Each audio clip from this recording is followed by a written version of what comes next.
Oh, it's looking good. Coffee's flowing. It's time to get going.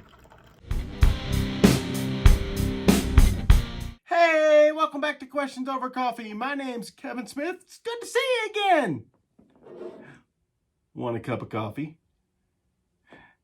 Don't forget to like and subscribe so that you don't miss anything coming up on Questions Over Coffee. If you have a comment or a question, leave in the section below. We'll get to it just as fast as we can. Today's question comes from Ross Campbell. Ross writes, "Can I honor God as a personal fitness coach?" Ross continues on to describe the source behind this particular question. Here's what he writes and some of the concerns that he has. "Doing this job entails keeping my body fit and looking good whilst training my clients to do the same, whether it be muscle gain or strength or fat loss or just cardiovascular fitness. Is it possible to honor God in this line of work? If so, how? My worry is this. 1. I feel confident in the fact that I look good from working out. I hope I'm not vain or prideful. I know my confidence should be in Jesus and not me. 2. I don't want to encourage my clients into a life of self-service and vanity/pride or idolatry." Ross, this is a great question, and you've raised some great reasons for this concern. First, I want to say those are great concerns that you have, and honestly, concerns that all of us should have, whether we are personal fitness coaches or preachers or tax accountants, whatever the case may be, anything else, police officers. We should all be concerned that we are setting the right example, that we are seeking to glorify God in the careers that He has allowed us to have, no matter what the career may be.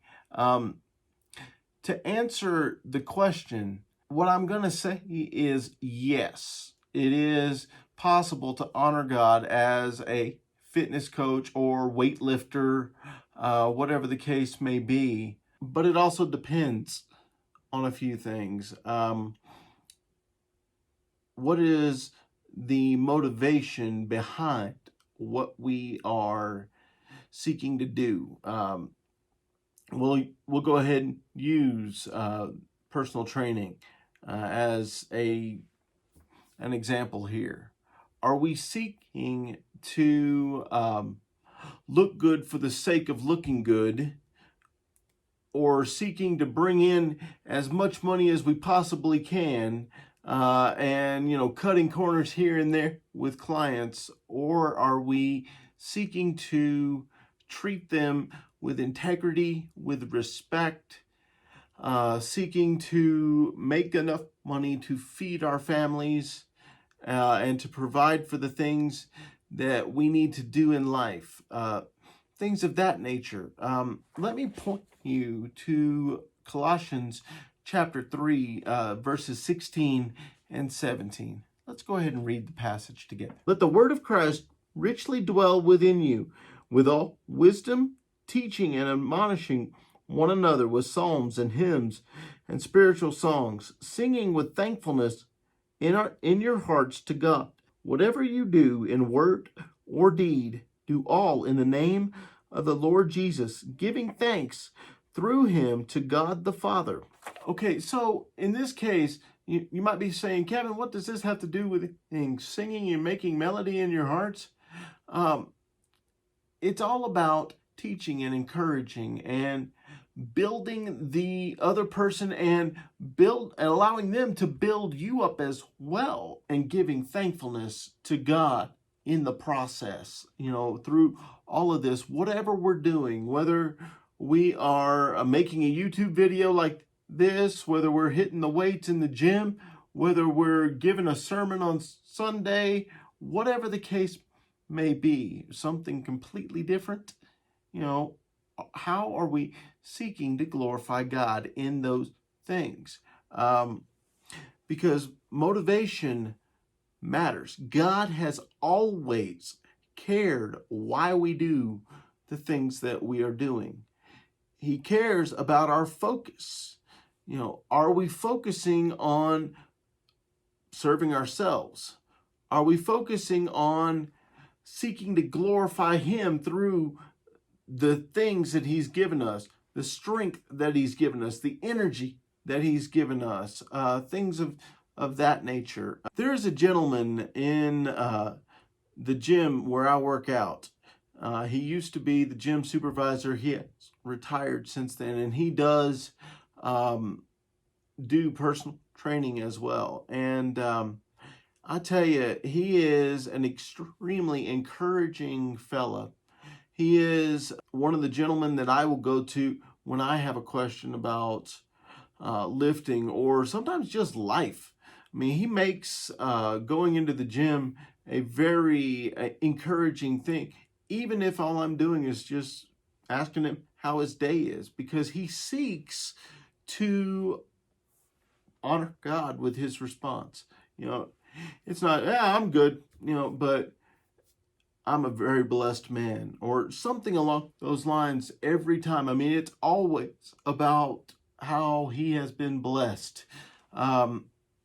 So let me offer you a few suggestions maybe that would help to point people in the right way and to glorify God through the job that you are blessed to be able to do. Number one, point them to the amazing things that God allows our bodies to do, because it is an extremely complex, for lack of a better word, machine that we have in our bodies, and for a muscle to contract while another one relaxes is not a simple thing. It is an incredibly complex system of movements and things.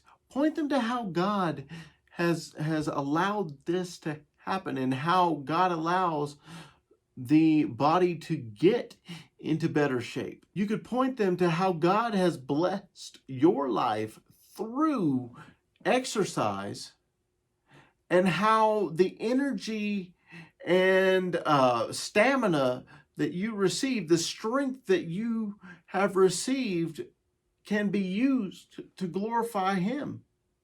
Instead of them looking at you and saying, man, you must work out for 8 hours a day, you look good. Point them to how God has blessed you to be able to do the job you're doing. Here's the deal, Ross. The question has been asked before, how can I tell if I am arrogant or boastful, or if I am simply relaying something that is happening in my life? And I've thought a lot about this question because I struggle with pride myself. The best answer that I've been able to come up with, and that I've heard others give as well, is, what's the subject of your sentence? Is it, I am doing this, or is it, God is doing this through me? What's the subject of your sentence? Because if it's one of those things where, look at me, I'm awesome, then you might have an issue with arrogance. If it's, look at God, God is awesome, shining through me, that's a completely different subject there.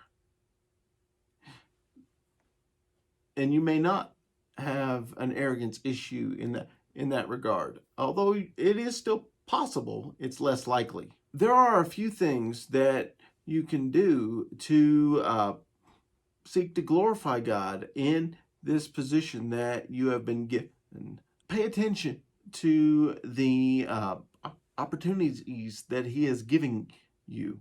If you see an opening with someone, invite them to come to a Bible study.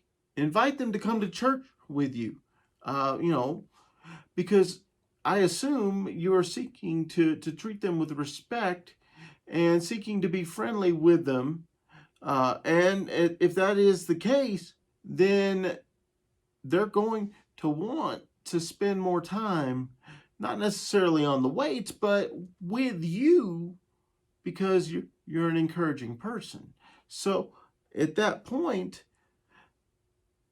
invite them to learn more about the God that you serve. Pray for them and pray for God to open doors for you to honor Him, to point people to Him. Another opportunity that you may have is to give free advice when someone just needs maybe a spot, or maybe a new way of doing an exercise, or learning how to use some of the equipment. One of the things that this trainer that I told you about at the beginning of the video does is he's always willing to give a spot to somebody who needs it, or if someone has a question, he's willing to show them how to use equipment. He's willing to show them some things that they can do to get through a plateau or whatever,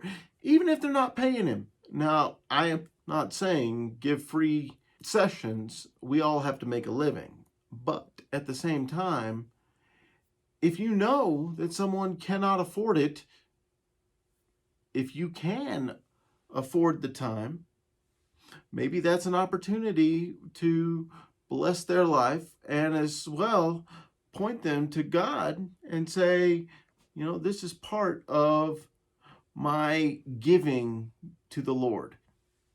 That's certainly an option. I've known some trainers that have done this in the past, and they don't give them all for free, but at the same time they will occasionally say, this one's on me, and then point that client to God.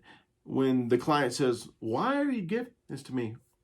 Well, I choose to give this as part of my giving to God. So I have a question for you. What are you currently doing in your job to glorify God? How are you seeking to be a reflection of Jesus? Leave me a comment in the section below. Don't forget to like and subscribe so that you don't miss anything that's coming up on Questions Over Coffee. Thank you for our time together today. I look forward to the next time. Keep pressing forward.